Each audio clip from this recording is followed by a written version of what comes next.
Bonjour. Bonjour. Donc retour de la CPE sur les négociations salariales, on est le 2 juin. Qu'est-ce qui a été proposé le 24 mai et qu'est-ce qui a été proposé aujourd'hui? Alors déjà, vous êtes un bon journaliste, vous me posez une question, vous avez déjà la réponse.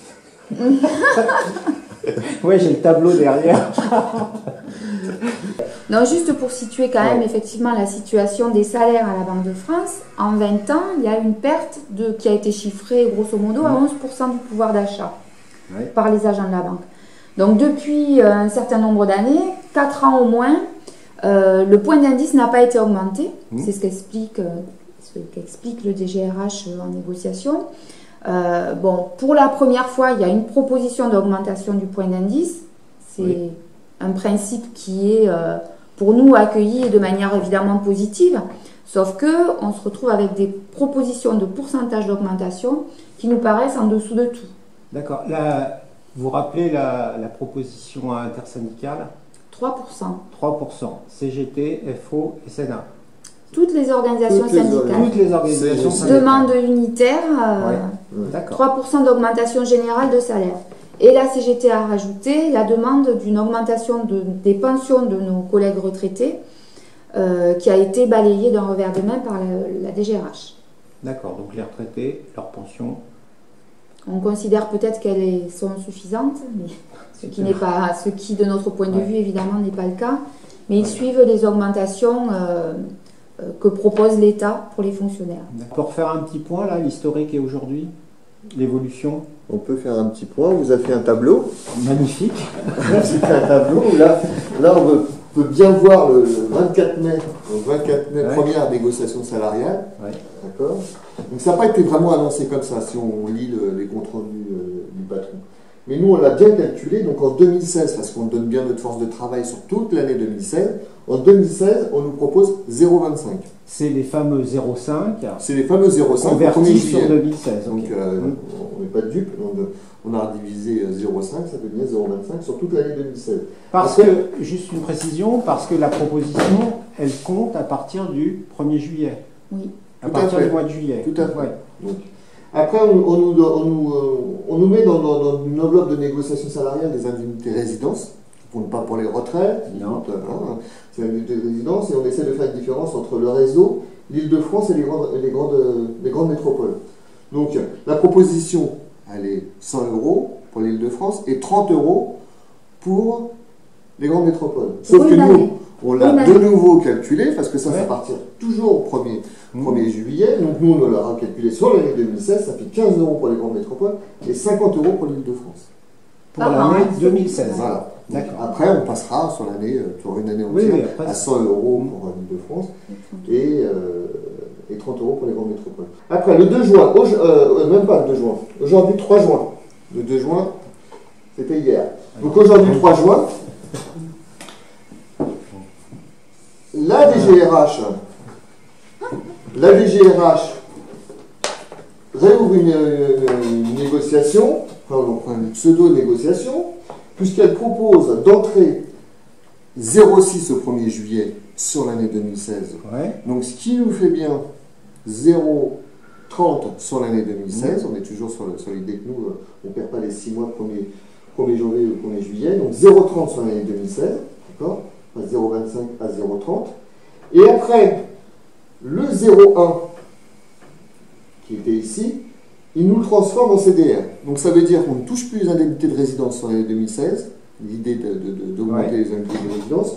Il augmente l'enveloppe des CDR, complément de rémunération, donc de 0,1, ce qui fait une enveloppe de 900 000 €.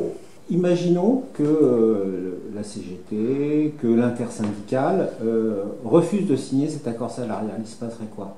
Alors, on n'a pas fini là, on n'a pas fini la démonstration. Ah, d'accord. Parce que ce qui a évolué depuis le 24 mai au 3 juin, c'est qu'on se calcule vraiment sur la fonction publique.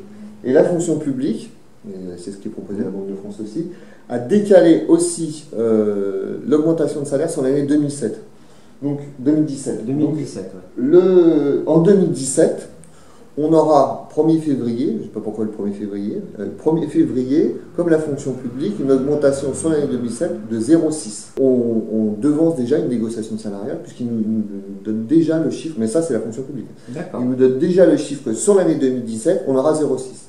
Si on prend 10% d'inflation, on s'en fout, on aura 0,6. Sauf que vous n'avez pas répondu à ma question. Bah oui. Et s'il n'y a pas de signature?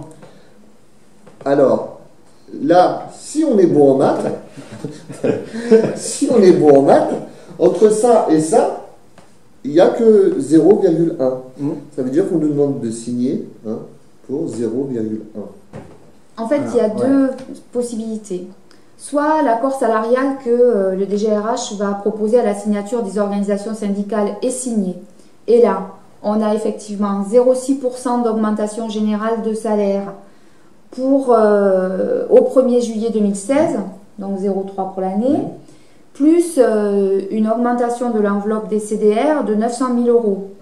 Puis, pour 2017, 0,6% d'augmentation générale de salaire au 1er février et 0,1% d'indemnité de résidence en plus. Donc, comme a dit Sébastien, entre 30 et 100 euros pour une année.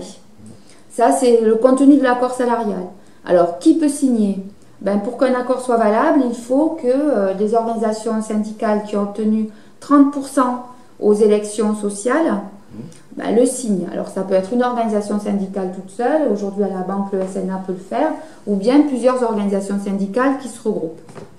Deuxième possibilité, personne ne signe l'accord salarial. Parce que tout le monde dit signer pour 0,1% de plus, de surcroît, qui servent à augmenter les CDR, ça ne nous va pas. Donc voilà.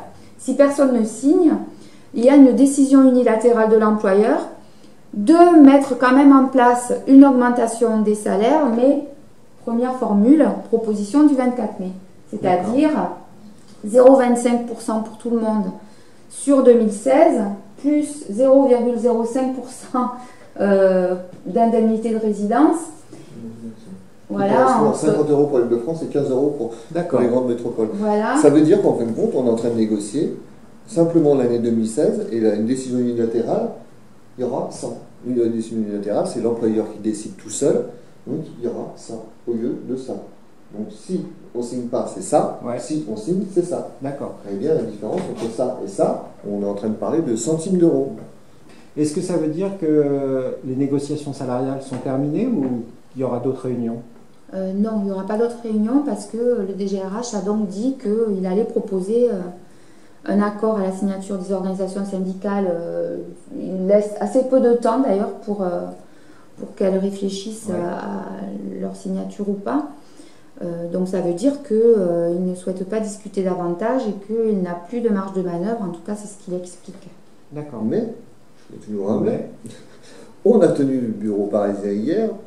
Et on va bien sûr aller rencontrer les salariés pour leur expliquer tout ce montage. Donc maintenant, il n'y a plus de négociation, sauf si le personnel se mobilise et qu'on montre que le personnel n'est pas d'accord du tout avec ces propositions. Ok, bon, on va attendre la mobilisation du personnel. Ouais, dès le 9. Retenez cette date. Oui, je retiens cette date. Est-ce qu'il n'y a pas justement un autre événement le 9 pour le siège? Il n'y a pas une petite votation dans l'air ou quelque chose comme ça? Votation citoyenne. Pour laisser aux salariés l'occasion de s'exprimer par rapport à la loi travail. Est-ce qu'ils souhaitent le retrait du projet de loi ou pas? Et si on arrive à faire voter un maximum de citoyens en France, peut-être que ce serait un message fort au gouvernement. D'accord. Alors pour ceux qui disent qu'il n'y a pas de conséquences à la Banque de France, là, parce que... pour ceux qui disent qu'il n'y a pas de conséquences à la Banque de France sur la loi travail, tout à fait. Voilà une des conséquences, c'est que dans la loi travail, l'employeur aura droit tous les 3 ans de négocier ses salaires, contrairement à ce qu'il oblige à obtenir une réunion tous les ans. Donc voilà une première conséquence de la loi travail, c'est-à-dire, imagine tous les 3 ans, négocier un salaire, ça sera un peu comme les objectifs. On fera à la louche, on multipliera par 3 d'éventuelles négociations salariales. Donc si c'est 0 par exemple, on pourra multiplier 0 par 3. Ce qui est assez simple. Voilà, c'est très simple. Voilà. On n'a pas besoin d'être bon en maths. Autre chose à rajouter? Autre chose? Non, on va couper là. On va couper. Alors, merci, à la prochaine. Au revoir. Merci.